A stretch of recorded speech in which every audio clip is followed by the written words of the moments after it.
Hey, what is up everyone? Welcome back to our YouTube channel. So for today's video, I'm going to teach you how you can easily check your credit score on Credit Karma. So here's how you can easily check your credit score on Credit Karma.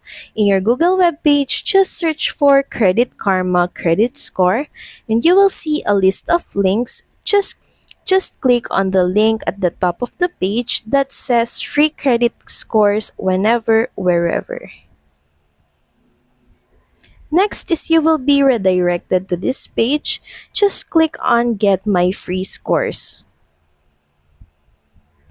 The next thing that you have to do is just log into your Intuit Credit Karma account. Then once done logging in, you should be able to access your credit scores on the website. But if you are new to Credit Karma, you can just create an account. Their credit score viewing feature is free for everyone.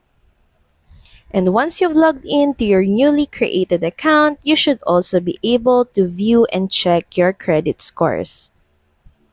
So that's pretty much it. Thank you very much for watching this video. I hope that you find this video helpful, and if you do, please don't forget to like, share, and subscribe to the channel.